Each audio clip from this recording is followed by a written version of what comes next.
Welcome back, folks. Question: how do you expose your ex without getting into a whole lot of trouble?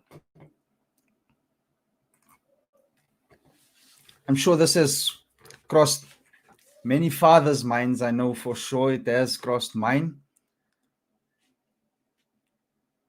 How do you just get the truth out there, and how do you get people to actually believe it? Well, for one, if the truth isn't out there, you can't you don't have a chance in anyone believing your side of the story.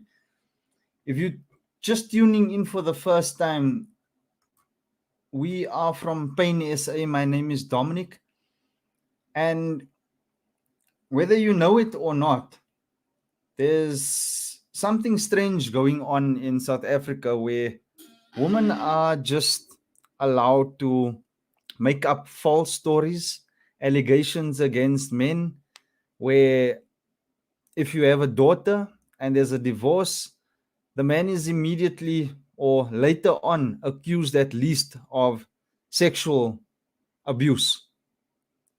There's horrific things that people, and mostly in this case mothers, are using against men. I mean, it doesn't come on from yesterday that mothers use the child to hurt the fathers. And it's becoming more and more of a trend, so to say, for lack of better words, that women are just lying straight out in court and there's not even a recourse or repercussion. Perjury, contempt of court, none of that applies when it comes to a woman making up stories. So question is, how do you expose this? Well, we're going to cover all of that in today's episode. Stay tuned.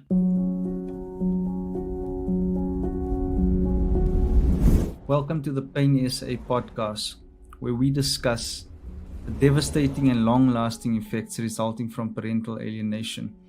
I'm your host, Dominic Charles, and I have been alienated from my daughter on and off for almost 12 years, and I've had no access or contact with my daughter since August 2021. The aim of this show is to create awareness, influence, change in the legal system, and reunite fathers with their children.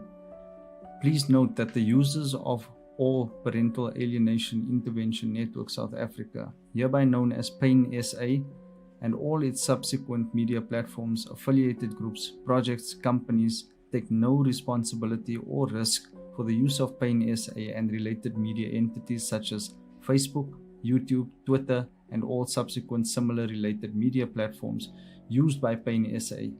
We accept no responsibility or liability for any views or related topics, verbally, written, or otherwise, by users on Pain SA's media and or other platforms or entities as mentioned herein. We accept no responsibility, liability for any views expressed or actions taken by users of the Pain SA group, its affiliates, or platforms of expression. We accept no responsibility or liability to any person as a consequence of any reliance upon the information given on the site. Under no circumstances, including negligence, shall anyone involved in creating or maintaining Pain SA working content and maintenance therefore be liable for any direct or indirect damages from testimonials given by independent guest speakers invited to relay their personal testimonies, beliefs, or opinions on Pain SA's live show or posts.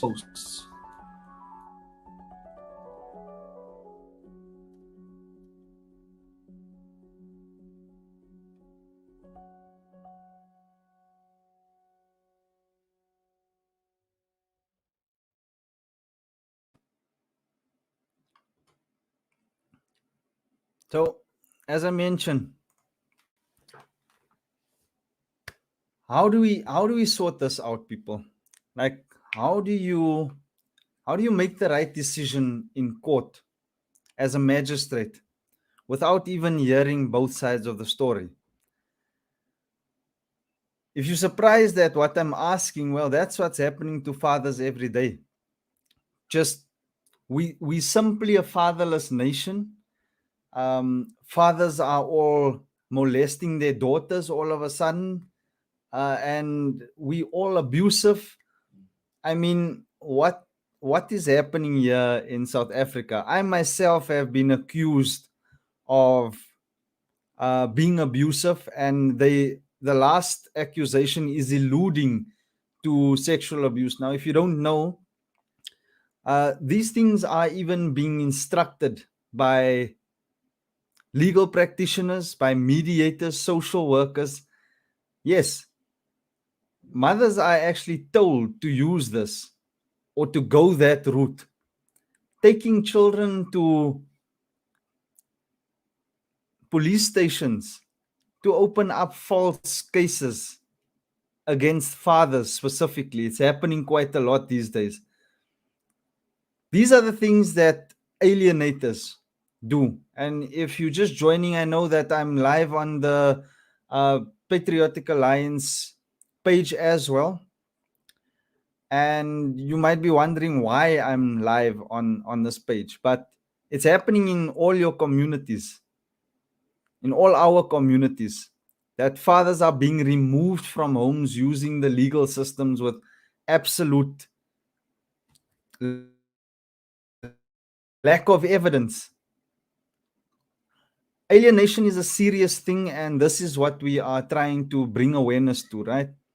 Parental alienation is where a child suddenly rejects the other parent who once had a loving relationship with, and they start rejecting this parent for no apparent reason. Now, if you don't know much about the subject, there's a lot of information online, and what has been found is that if a child is alienated from the father, the mother uses manipulation, lies, telling the child that your father wasn't there for you, he doesn't love you, he's ran away. And in some, that might be the truth in some cases, but not in all cases. More and more, I'm speaking to fathers every day where they don't even know where their children are anymore. Mothers are moving away to other suburbs, other towns, and not even telling fathers where they have gone. My child has been removed from my life just recently, but it started 12 years ago, and I wish I had known what I know now back then. Things would have turned out a lot different. I would have been able to stop this from happening. I want to play a clip quickly from a father that's in distress right now. It is in Afrikaans, so forgive me if there's no translation right now. But I know our viewers are diverse. I just want you to listen to this quickly. Just give me a thumbs up if the sound is okay and if the connection is okay. But this is a message from Clayton Leonard. His children were removed by the police yesterday, illegally. Allegedly, he's been assaulted as well. And the Patriotic Alliance is also going to be involved in the system. In this case. So I'm just going to play this clip here quickly. Hi, Mr. Dominic. Stuur ek gou vinnig net ook vir jou 'n voice note in verband met vandag se verrigtinge by die hof. So die hof het soos gewoonlik weer baie is opgetree towards my. Since my lawyer nie meer involved is, het hulle weer teruggegaan na die manier van dinge doen wat hulle baie is optree towards my. So na wat nou aangekla was vir negligence en abuse, word nou deur hulle gesien as dissipline, en sy het terapie gestap vir die dissipline, en die hof team maar nou gereed om na kinders te kyk.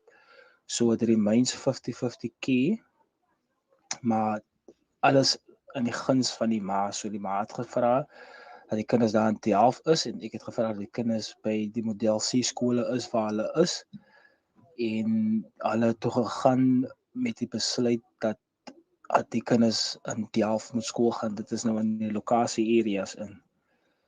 So toe ek nou 'n nervous breakdown gehad binne in die hof en angsaanval gekry. So gister se commotion, vandag se hofverrigting het dit baie uit my uitgevat. Dus ek nou gegaan vir die JIT uit en alles. Ek sal nou môre gaan om die saak te maak. So 'n politieke party is ook nou aan boord. Van my suster week vir 'n political party hier in die Kaap wat die political alliance is en hulle het nou omtrent uitgereik na my toe en gesê dat hulle sal vir my ondersteun in hierdie saak en hulle gaan dit daar laat en hulle sal al die moeite doen om vir my te verwys na die regte mense toe en vir my bystaan om natuurlik die klagtes onder die regte aandag te bring by die government officials. So ek sal maar nou eers 'n blaaskansie vat en dan sal ek nou môre die klag gaan lê van die police brutality en dan gaan ek natuurlik met die politicians gesels en hulle al my dokumente en goedes gee en dan sal ek nou kontak maak met die regte government officials. So hulle het nou al reeds aangeraai dat ek moet gaan om 'n civil claim in te lê. So hulle sal vir my bystaan met die prokureur goedes en almal daai 110 goedes. So ek wag nog vir hulle ook om te kom.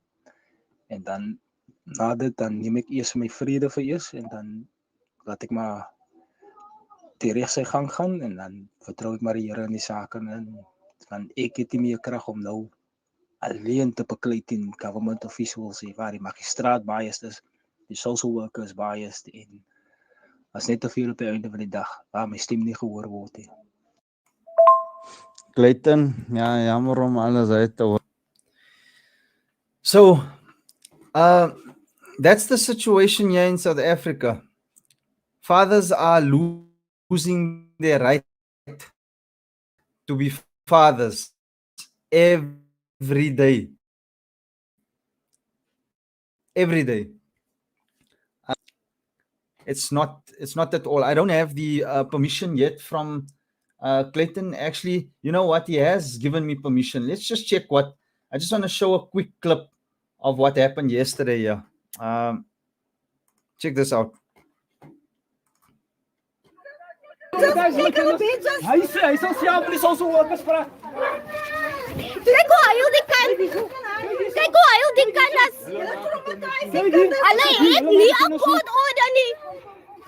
Hulle het nie 'n court order nie. Sy soek bygaan, wys. Sy mag nie op die premises aansien. Die kinders het nie hulle skole aan nie. Hulle het hulle klere aan nie. Waar is julle warrant? Waar is julle warrant? Waar is julle warrant? Jy warrant aan nie. Volgens. Hy registrasienommer, hy registrasienommer. So seker.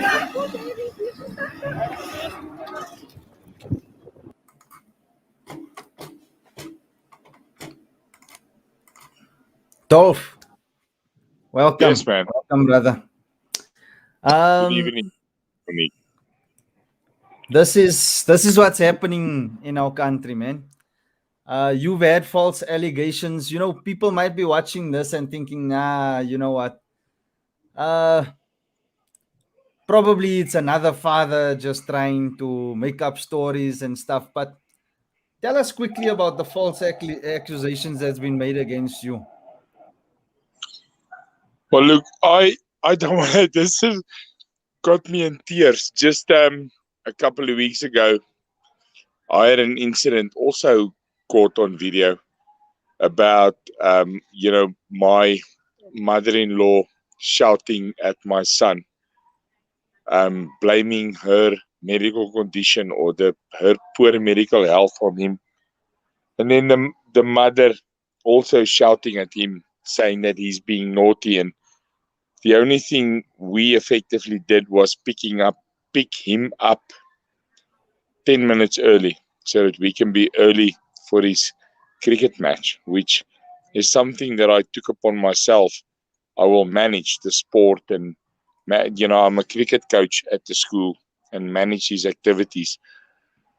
So there was this whole big incident which sparked off a lot of emotion, and I had my son stand on the one side of the fence next to me, and I had the mother and maternal grandmother shout at me, and then the maternal grandfather joined them in a shouting match with all sorts of false aspects to it. But it just saddens me if I have to, and I'm sorry, Dominic, my tears do not sit deep when it comes to um, the interest of the children, because it's in no one's interest, it's in no child's interest to experience any emotional damage.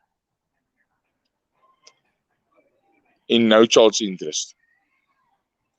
So getting back to false allegations, I've had attorneys letters from here to Timbuktu around all sorts of issues. Drug abuse, alcohol abuse. These are the things that fueled my marriage. These are the things that in reality was part of my marriage with my wife. She's still my wife because we're not divorced yet. But we used drugs and we used alcohol to dumb whatever or play down whatever or do whatever. And when the push came to the shove, I don't know if that's the, you know that analogy, push comes to shove then, so when things got heated, and she decided that, this doesn't work for her anymore.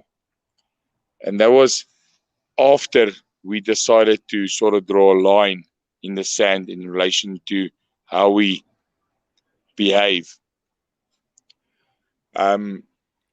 When that happened, and when she made a decision around where she wants to be, that's when the allegations started. Because people tend to use your history against you, right? And they disregard themselves from that very history. Even if they were absolutely part of that history, they people sort of often find a way to exclude themselves from that very portion of history. How is that? How is that? Sorry, Dolph. Sorry to interrupt there. How has that affected you in trying to put your own truth forward? Because I don't know. Quite a Have bit. you, as your side of the story, been heard in all of these allegations that have been made so None. far? No. So I would remember. I mean, when you get, when there's an allegation of drug abuse and it's in front of the family advocate, they ask you to go for not a urine test. They ask you to go for a hair follicle test. Those hair follicle tests look back into your endocrinial system. I think that's what it's called. Quite significantly in relation to how long back, right? I think 18 months, if I'm not mistaken. But I mean, they shaved portions of my hair to the skull. They shaved portions of the hair on my arms and the legs, and then also on my privates. They took some hair samples there. How did this make Apparently, they you are feel? father. How did all that make you feel? Second grade citizen, right? Second grade, and I don't want to be judgmental here. And to be honest with you, I mean, I'm not hiding or shaming the fact that in my marriage there was drug abuse, and in my marriage there was alcohol abuse by both parties in that marriage. I'm not hiding from it. I'm not trying to shy away from it. And I'm not accusing anyone of anything in relation to it. What I am saying is that was the fact. And I mean, I can prove those facts. But proving it takes you nowhere. It just takes you to a place of acknowledgement, right? And the Right. and the and the God-given responsibility you have as a man in a relationship, and especially in a marriage. But that said, it made me felt like I am being, accused, and I have, through my journeys, spoken to many men. That's, my attorney made this statement to me once when I still had an attorney. I have fired 2 and 1 out of Why? 3 dismissals. Well, Why? look, they end up. You end up. I mean, I'm a relatively intelligent person. The last attorney, let's work our way back. The last Right. attorney had all my letters in her letterhead to the T, not even fixing spelling mistakes. Engineers don't spell well. I don't know if you have ever I noticed, but didn't know that fact. yes, engineers are aligned to right brain functioning. They end up spelling poorly. So the articulation and the spelling of a lot of words end up being poor. And this attorney just would put whatever. She would just send the letters to me and then say, well, please respond to these. Then I would respond. I would sit down and I would write a response. She would copy and paste it in her letterhead and just send it on, right? Often not fixing the spelling errors even, and most of the times not fixing grammar errors associated with a specific alignment to the letters. And You how would this affect your case? sarcasm, this, that. Well, I think it affected it for the worst. But that said, the attorney prior to that only could find one way to effectively, and there is a way to judge and jail my ex. And they wanted to gun for that. That was their aim. I mean, they brought an advocate in. They said, let's do this and let's get it done. And I effectively, I mean, we spoke last night about forgiveness. And at that point, I had a big struggle with forgiveness and what it meant. But it was also perfect timing because I pretty much said, listen, from a forgiveness perspective, I cannot carry on having her jailed for something or taken away from my son. That's Right. really the realization. And then the very But first attorney, I'm sure you'd agree. So sorry, Dolph. I don't want us to delve too deep with the attorneys, but I'm sure you would agree. In order for forgiveness to happen, we did speak about forgiveness yesterday. The truth needs to come out. Who yeah, should be exposing these truths, in your opinion? look, I have taken this approach, and it's simple, right? The truth is my story too. So biblically, I'm still married, and in principle, I'm still married because you should give um, the keizer. That's an Afrikaans thing. Gee die keizer wat die keizer toekom. I don't know what it says in English, but effectively, it means that specifically, I've got to give at some point the divorce letter formally in our legal system, right? That said, it's always been my story. I have a story to tell, and so does she, right? And I tell it. I tell it frequently, and I tell it without any hesitation. And we had this discussion, and there are 2 ways of telling it. There is the absolute explicit, no, no boring. What's the saying in No English? holds barred, I No, think. What? that's it. Yeah, I mean, I know no holding back anything. An Yeah. absolute, just blabbering it out there in relation to my mindset, which has been informed a lot by the construction industry and also having played professional rugby. So you take those two elements and combine them, you pretty much sort of know that, and you do, that I absolutely don't mangle my words, and I absolutely tell the truth all the time, right? I mean, I sat in a meeting with a counselor, a play therapist for my son, and I absolutely told the play therapist where I think my son's shortcomings come from, and that triggered a response, not a response that I currently have. I don't think we're gonna. I don't. I know that one. You share that with me as yes, well. yes. We're So not gonna go too deep in that. I mean the truth is important here, and what has been seen as the truth, and what people perceive to be the truth now is completely skewed.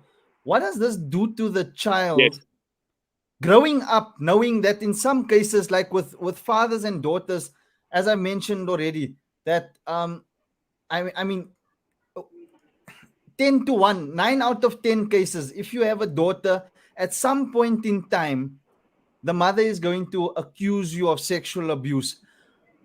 What does that yes, do to a child, in your opinion? And for everyone tuning in, type in the comments if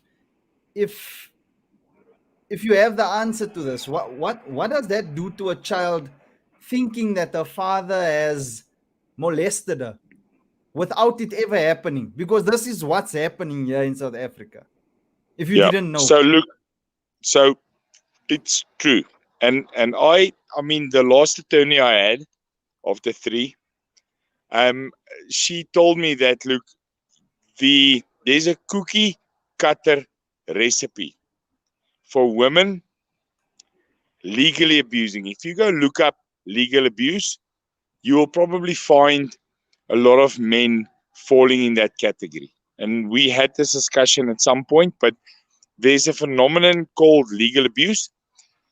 The same is linked to it's a portion of post-traumatic stress syndrome, but I don't want to get into the the nitty-gritty of the psychology, because I'm simply not a psychologist, but I know what I've experienced, right? And what I've experienced is continual legal letters from all from from all. It's just I'm laughing now because I'm just looking. I'm a picture person, right? So I draw these pictures of where what comes from and then what to do with them. So I have these pictures of legal letters coming from even from my son's attorney. He's a court-appointed attorney that I got appointed by Grace to him, and he has sent me some letters. So even his letters, I take with the same amount of authority and the same amount of almost spite, and I don't want to open them because effectively I've been drummed or castigated or at some level been abused legally by the attorneys, and my ex is an attorney too. So she has an attorney, the attorney has an attorney, and then of course there's been this element of legal abuse. In my opinion, I'm just being modest about it, but I have certainly spent a lot of time reading about it. So I urge people to go and read about legal abuse and trying to avoid legal abuse. And there's sort of 8 tips to get away or around the legal abuse stuff. But getting back to your question, Dominique, I and think we'll actually I think we'll have a whole talk about that. I think it's important for people to it's an understand important thing, but the pattern that's being used here, and it's a clear pattern. It's like Dolph said, it's a cookie cutter system. So we'll have a more in-depth. Type in the comment if you'd like us to have a full-on discussion about legal abuse, and just open it, put it wide open. I've heard from attorneys, ex-attorneys, people who've been in legal profession that they actually train this way.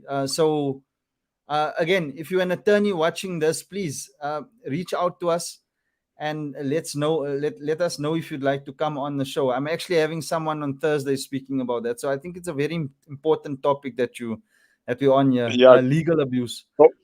Dominic, just on that, right? If I Yeah. have to plot, I mean, I'm not an intelligent person, but I don't deem myself to be, but certainly I understand statistics, right? And I Right. had a look at the previous 2 Christmases that I had, and I had a look at the periods across Christmas, and then just plotting the legal letters that I received, and also into the legal letters, just looking at the way that effectively is prescribed in relation to the family advocate's recommendation. It's never a report, it's a recommendation in Right. relation to the way I should see my child. It was all designed, all of it was designed in the last 2 Christmases for me not to see my son over the Christmas period. A significant And increase. how did that make you feel during that time?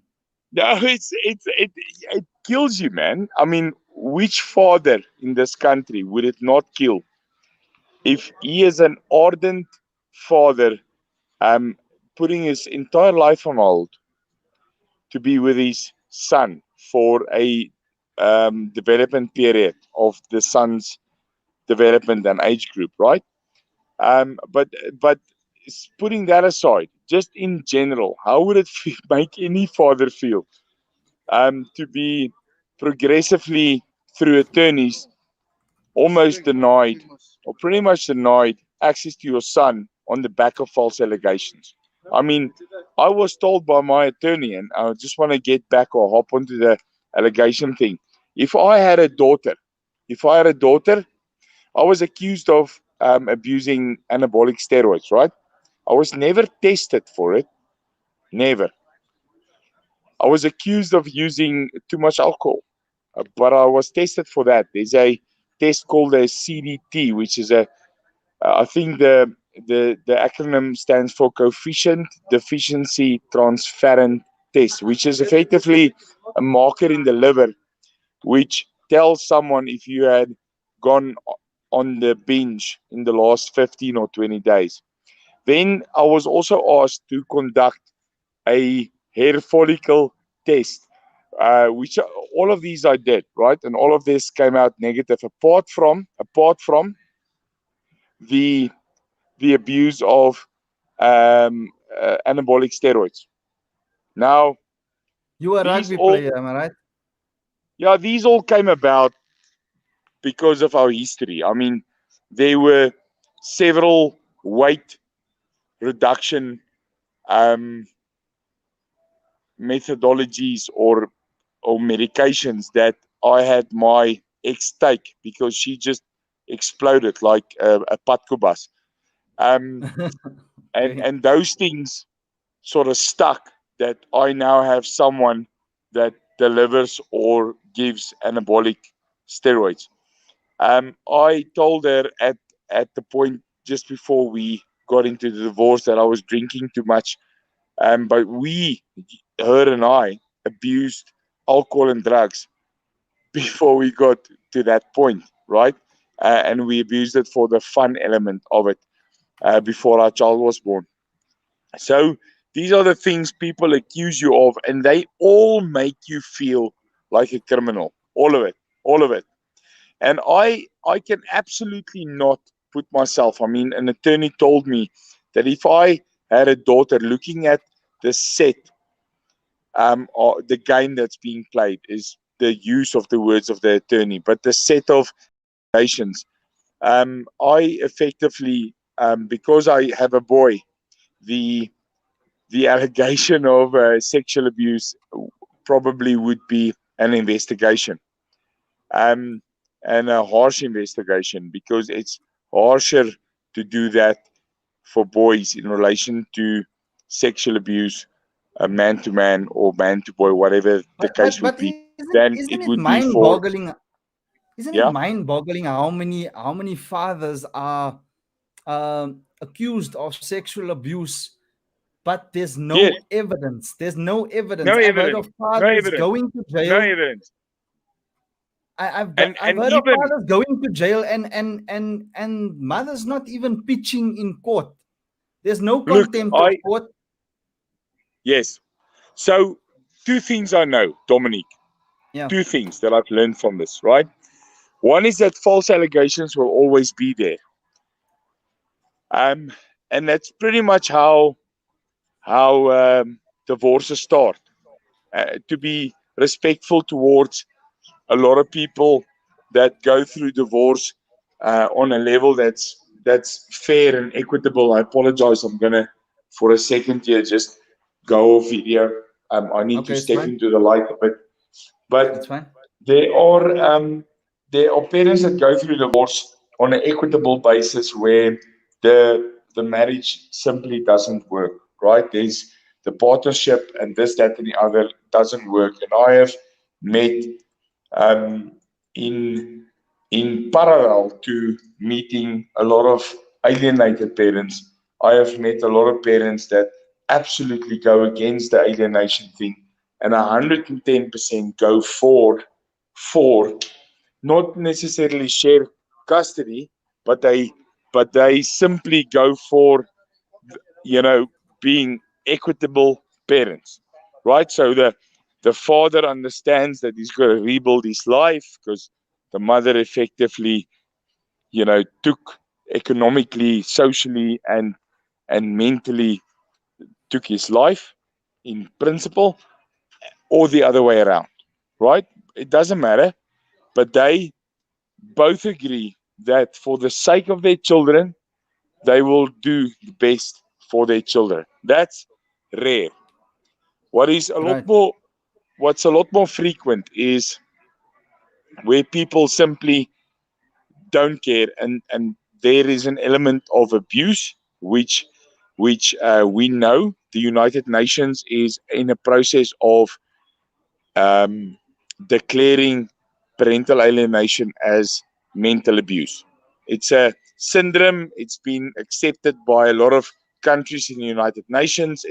There's a lot of data around that. But that As said, far as I know, like Mexico, Brazil, a lot of third world countries, funny enough, have well, adopted this. Even yes. So, but Sweden as well. right, when you look at the way they adopted it, there are deltas or differences. I mean, and that's a different discussion though. I don't want to get into that, but what we are discussing is how do you out and should you out on the back of forgiveness the other parent, and there's a lot to consider. Let's get back to the topic of the evening, and you castigated me at some point that I sort of divert from the topic of the evening, and that's fair. I mean, I have so much to say about these things, and I'm just blessed to Yeah, be on here and on it's your show and also representing. But to get back to the topic, Dominique, is um, should you out the other parent because of everything that you have to say? And it's simple for me, right? As long as you speak the truth, as long as you are 100% defendable on the evidence at hand, right? Then what does that mean? you have a case. You have a case What to speak the what what truth. what does that mean when you say 100% defendable? Look, I mean, you put a video on earlier today, right? I mean, Yeah. I have video footage too. A lot of it is admissible in court because apparently you have to tell the person that you are taking this footage. And they have to almost, in principle, give you the authority to do so. Only then does it become a court, uh, a court admitted piece of evidence. It's the weirdest thing. But that being said, right, and apparently there are pros and cons and this and that. And I'm not a legal. I'm not a intelligent guy. I'm just an engineer. But um, you know, we all have footage or some level of audio in relation to incidents happening. We all have that, right? Yeah. Most smart people do that. I have a piece of artificial intelligence on my phone that effectively recognizes your voice. And when it does, it just starts recording. So it allows you to recognize three different voices. So my son's and my ex-wife's and mine is recognized, and it just starts recording. It sort of skips the first two or three words, but all of the rest is there. So what that does is it gives you a lot of data, but not all of this data is usable. And I looked at the data from the intro and the gentleman starting the discussion. I just got me to tears. But the principle I'm trying to sort of bring to the table is you are responsible. Your child and the well-being of your child is always should be in the forefront of your mind, right? So when your child, in my case, is left alone in a vehicle for 22 minutes while the mother is shopping, that Wow. responsibility weighs heavily and should weigh heavily on a father, because the question begs, if In whose someone care took was that, your child left? say again, Like you just said that your son was left in the car for 22 minutes. yes, In whose care? Like, and no one's scared, brother. I mean, there was I laid a charge with the South African Police Services around the issue. They have been taking their time to investigate.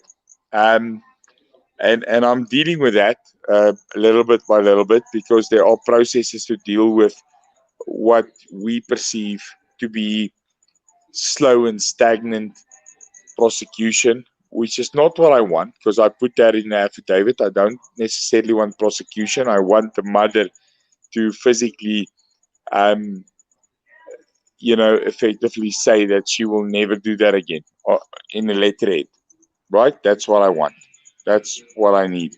But that said, the accusation is that I got to a spar, the parking lot of a spar, and there's a 6-year-old child of mine sitting in a car by himself, and I make this video recording that lasts 22 minutes, with him getting out the car, hanging around my neck, having all sorts of discussions, and then the mother rocks up having done her daily grocery shopping. And that said, I mean, we all as parents effectively, leave your child alone for a minute or 30 seconds or whatever the case may be, quickly going into the whatever, the quick shop or this, that, and the other. I've never done that, but I know it's something that happens. I'm just asking this question, right? And this is what brings me to the justification of the point. Should you and do you out your ex? Telling the truth is an important thing to do, right? right. Asking questions around what happened is an important thing to do. There's a simple question there. If I had to play that video, the 22 minutes, but if I just had to play the first 40 odd seconds on here, you'd find this boy, from my vehicle's perspective, sitting alone in the mother's vehicle, looking or watching the phone. And I knock on the window, and he hastily, without looking at who is knocking, opens the door, which effectively gave me access to this boy. If I had been a human trafficker, I would have absolutely um, took advantage of that, and this boy would be gone. So I'm asking the question: what would the mother and I tell each other at his, you know, gravesite or at his memorial service? What would we say to one another there? Right now, we're saying to one another, I don't like the way you're looking after my child, and she doesn't like the way I do it, right? Because there are these Right. allegations which I had to go and disprove. And I'm saying to her, the only thing that I don't like is the fact that you would effectively leave my child in a vehicle alone. It makes me feel powerless before you ask that question again, because I don't get to see him 24/7. I don't get to see these things. And realistically, the family advocate coined it and said, listen, you don't have control over the things that the mother does. But there is a generalization in relation to how we look after this boy, right? So what I don't have control over is the grandfather asking this boy to shoot um, one of his cattle with a 303 rifle in the head because he's going to slaughter this. This is what he told me was applied or asked of him, right? He's at age 6. He was asked to shoot a cow, which was going to be slaughtered. And I don't think it's appropriate for a 6-year-old to do that. But that Yeah. said, those are the things I have no control over. I don't have control Tell me, over. Wait, Dolph, Just let me you've heard this, finish. yeah? The Okay. second part is I don't have control over the mother leaving him in a car unattended, right? But what I do have control over is, in general, having principles in place that look after the social welfare, Right. security of this boy, which means making sure he's got food, making sure that he is well looked after, making sure that there are things in place that looks after him physically, like a mother in a car, or taking him to the shops to go and look after him. Simple explanation is, he gets left at the niece's house for extended amounts of time, but the niece was 12 years old when she had her first child and 14 when she had her second child. So I'm just asking, the question is, I want some guarantees that nothing is going to happen to my child while he stays at that home, because Well, things it happen doesn't sound there like you can to expect another. any guarantees there. Well, It's look, I'm just, just saying, it's, I'm asking it's just, questions uh, here. it's just risking. Dominique, Just, we're just, asking, just. we're asking you. questions. We're That's asking that's questions. We're that's a asking tough one, questions. eh? That's a tough one. Yes. So look, the premise is, let's ask the right questions. Let's be Yeah. accurate in our questions. Yes. Let's be truthful in what we ask, right? Let's not be deceitful. Let's not Be try and malicious. deceive others. Let's be 100% truthful in what we ask. Right. And only then is it appropriate to question, through questioning, the actions of, or giving over, or telling authorities, or whatever the case may be in relation to severity. And I'm laughing here because the severity sort of escalates, and it escalates quite significantly more to what I disclosed here tonight. But let's ask the right questions. Let's put on the table what we see from an evidence perspective, or just a statement perspective, and it's up to the authorities to go and investigate. And that's how, getting back to your question at the start of the show, that's how, Dominique, you out your ex. Not because you're facetious, not because Yeah. you want to drive an agenda, not because you want to show someone up.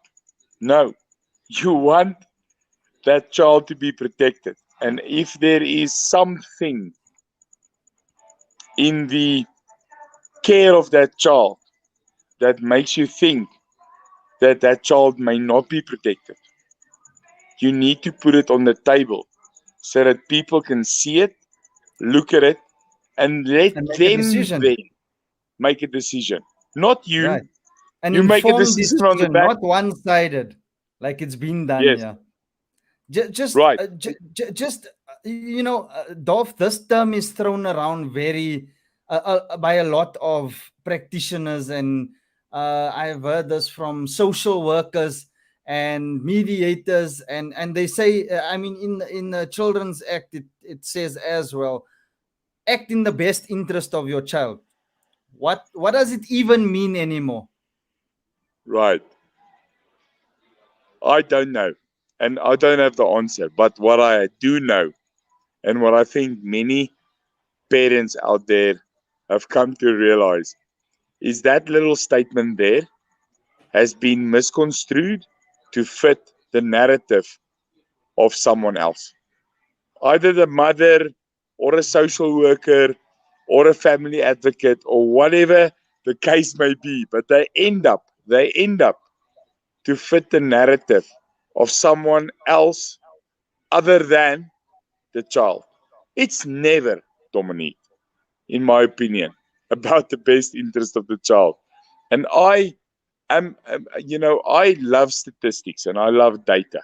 Yes, I love it, Yeah. man. I'm a industrial engineer. I have a diploma. So back when I did my diploma, it's like being an artisan. Diplomas used to be like being an artisan. You really delve into the nitty gritty, the very, very finer detail of something. As opposed to getting a BSc degree where it's just a little bit high level, and then you end up relying on diploma guys to come and actually do the work. I'm saying that tongue in cheek, Right. but what I'm getting to is I'm getting to this fact where it almost feels like people are making these statements like it's in the best interest of the child, and then they simply also don't know.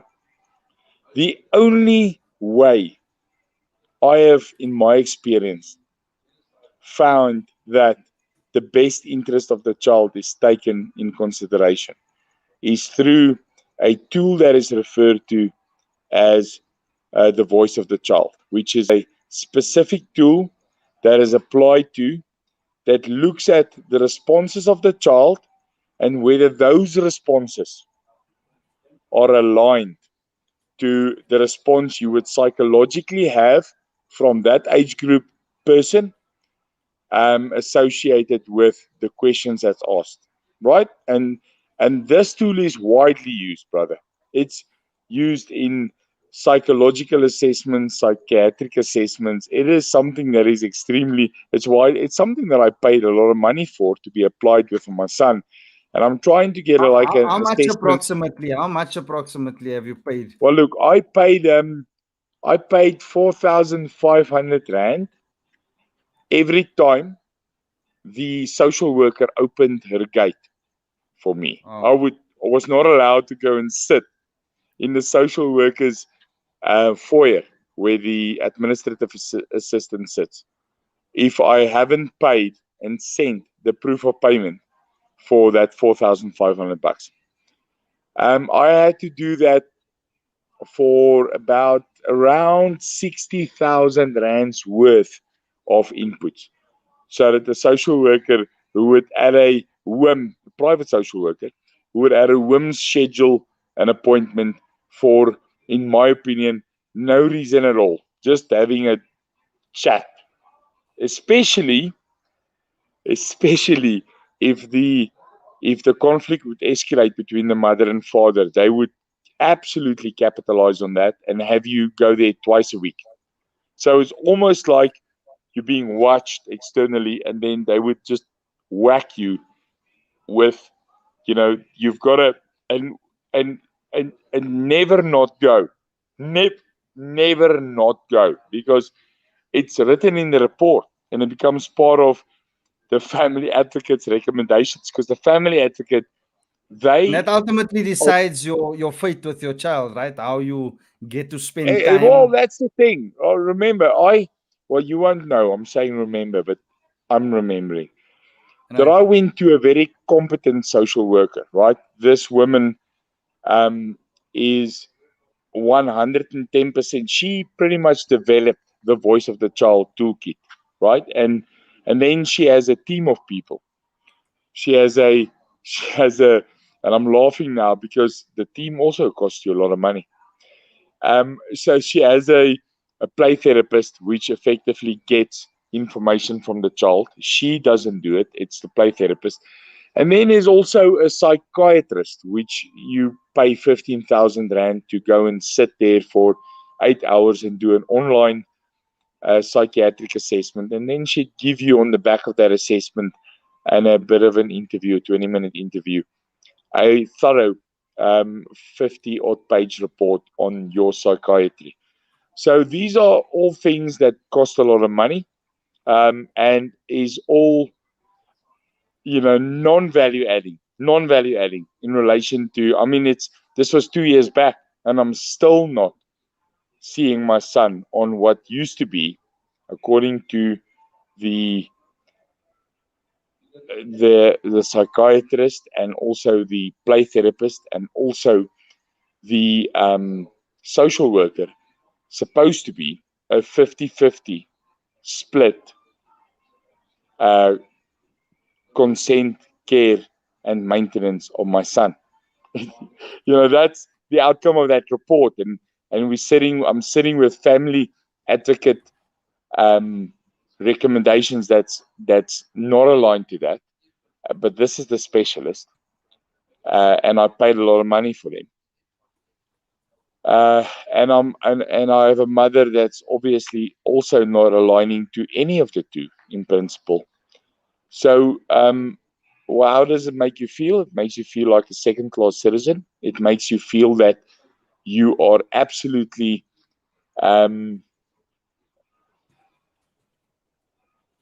you're succumbing almost to what is referred to or defined as legal abuse, which is a form of PTSD, post-traumatic stress disorder. And effectively what is killing a lot of dads, brother. And that's what I'm saying. It's making dads die over Christmas. It's making dads commit suicide. It's making dads do weird things. It's making dads go to alcohol, to drugs, to this, to that, to the other, making them, completely giving up on their children. This is killing fathers today. The system is killing fathers today. So, not lamenting that and not arguing the fact, I'm saying that you have to speak the truth, getting back to the point of tonight's session. I just want to Because, end. yeah, Sorry, Dolph. sure. Back to the truth. You have actually told me about a verse the other day. I'm gonna bring it up on screen here. And this stuck with me since you've actually told me that. John 3 verse 19, they are judged by this fact. The light has come into the world, but they did not want light. They wanted darkness because they were doing evil things. Yes. I love ending off. I think this is the perfect ending for today's topic, since Yes. we're talking about exposing the truth. Now, Right. this is plain English here, people. We're not, on this show, we don't try to mince any words. And if you're confused about anything, please do ask questions. But this is a clear statement here from God that actually you take this one here, Dolph. Since you presented this one to me. Yeah, What does look, the scripture mean? Dominic, to me, it meant everything. You have an understanding of the backstory. I told you that I now have a case of criminal injury against me because of exactly that, the backstory, and exactly what I am exposing. And I'm exposing it in this way. And it's simple, man. I have a history too. I too have a story. We all have a story. Husband, wife, male, female, relationships fail. We have a story as a result, don't we? Come on. If you're walking out of there, mum, and not saying anything, you're, brainwashed, because you have a story there, good, bad, amicable, not amicable. We have a story. But But this is what God says in that portion there of John. John says this. It's actually Jesus saying it, and it's in a teaching to I think Nicodemus, which at that part was or at that part of history was a Pharisee or a leader in the community, but effectively teaches Nicodemus about, and you go and look at in Scripture, and I don't want to lament Scripture, but what I have learned over the last couple of weeks is whether you are Muslim, Hindu, or Christian in principle, from a faith perspective, there is a lot of truths that cut through all of those religions. And this, Dominique, is one of them, right? It's one of them. It's one of them. And in this, in several areas in Scripture, it talks about the light coming out from the dark. It talks about darkness not wanting to see the light because what happens in the dark is evil in nature. And is hidden from God. There's a lot of scriptures that talks about this, but this specific verse to me speaks where Jesus effectively teaches a Pharisee, if I'm not mistaken, in relation to judgment and also what happens in the dark will come into the light. This is not the actual scripture. I experienced this myself with having started the show. As soon as I speak a bit of truth, I get, well, I've shown my protection order lots of time. I'm tired of bragging about that now. But so you will. The protection order against me. So you know when people start attacking you, that there's something to hide. The truth. Don't make up lies to counter their lies. And there is a way of exposing. Sorry, Dolph, we're gonna end off the show now. I know that our topics are always deep. You and I can talk for hours and hours on end, and one day we will. We just want the right audience that will listen to us for hours and hours.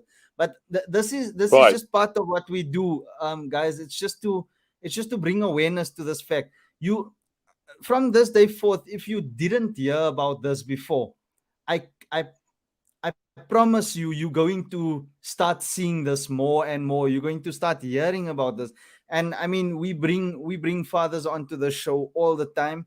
Later on in this week, we actually going to bring on I don't know if it's going to be a live show though, but I'm definitely getting someone on that will, from a mediator's perspective, tell us the correct method. All right, this should never go to court. It should, when a couple divorce, before all these lies start spewing and false allegations, mediation must be done first, especially in high conflict situations, right? Sort out the problems between the parents and make the right decision for the child, so that the child is not affected. It's about the mental health of the child, and we adults, we can figure things out. But the right recommendations and steps need to be followed. Right now, it's lopsided. Right now, it's automatically the woman gets anything without psychological assessments, without character references, without actually doing any investigation. Mothers win all the time. Fathers are handcuffed. And if you wondered why South Africa is a fatherless society, well, that's why we've been removed legally. Anything else you want to say there, Dolph? No, I'm pretty much clear on the topic tonight. Dominique, I think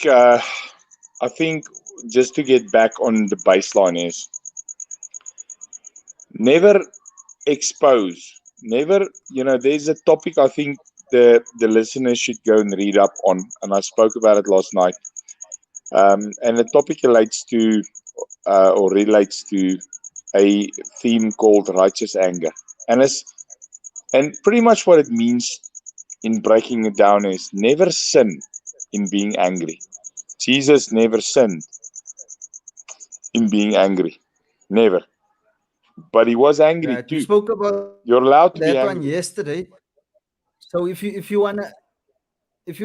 wanna catch up on what Dolph is saying there about being righteously angry, yesterday's topic, we actually went deep into that, and effectively what I understood from what you said, Dolph, is that we are allowed to be angry. Anger is an emotion that was put there for a Yes. reason, but anger can quickly turn into rage, and then we do the wrong things. Yes. So God gets angry biblically all over the Bible, especially in Yes, the Old Testament. You know, the Old Testament God that we get to know is a wrathful God, right? But he absolutely. never sins in his anger. God never sins. Jesus never sins in his anger. And I'm not saying you should get angry and be, because we're fleshly. We're not godly, right? So when we get angry, we often end up sinning in our anger. But I'm saying this, when you do get angry, when you do want to oust or out, I don't know what the English term is, but when you Oust, want yeah. to, yeah, when you want to say to someone, from someone, about someone, that this is what you experienced, always make sure that it's backed up by evidence. Is me trying to almost bring it to the level of court, but there's a court in heaven and there's a court on earth. But just make sure that you're not Which court do you abide by? I'm sorry if I me yeah. me Mm. it's simple, man. The court in heaven is effectively the court that I align to. I mean, I have to. The word defines and is clear on we should give. Ons moet die keiser gee wat die keiser toekom, which effectively means we have to give the ruler what the ruler wants, and the ruler Right. effectively wants all of these things around divorce and the divorce letter, this, that, and the other, and that's why men should never go into a second or a third, whatever relationship while they're still married. They should, keep to God's word in relation to keeping. Yeah, I mean, we can go into this forever, and if David had joined us, he would keep us busy for another hour. But effectively, we should not be sinful, and we should not get into our fleshly needs and wants, because we have responsibilities towards what God, in His law, put on the table, and then also what the regiment of Jesus Christ came and brought into the new covenant in relation to us respecting the laws of the country. But that does not mean, and it does not say, that we cannot speak the truth. We should always speak the Right. truth, Monique. And I want to get back to it for a second and end off with this, right? If you have truth to speak, there's a guy called Jordan Peterson who's a phenomenal psychiatrist. He has said so many phenomenal things and played such a role in my life, certainly from a personal development perspective. Jordan Peterson says this. He says, if you have something to say truthfully and you keep quiet, it in itself is a lie. Isn't that Was phenomenal? I mean, that if you is just think phenomenal. about that for a second, and I'll share it on the group. Dolph, Uh, I'm thinking about this. Since you've come on the show, this is about your fourth appearance now, right? yeah, People are scared to speak out. People are scared to expose the truth.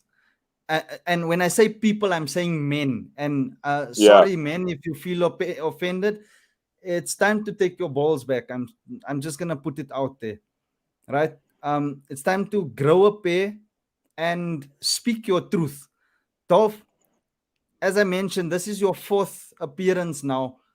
How has speaking the truth, speaking your truth and sharing it, what has it done for you? It I is, know. Wait.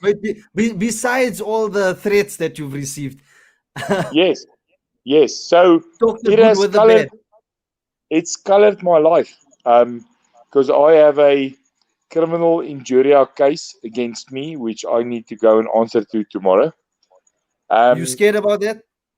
I am not, no, because it's still the truth, and I will take the consequences for taking it. I mean, if I did break the law, if you look at how you realize criminal injuria in relation to the law, and you look at the elements that is required to effectively, successfully prosecute you, and I didn't do it intentionally, right? I didn't intentionally not meet the requirements or the elements, but I did intentionally speak the truth.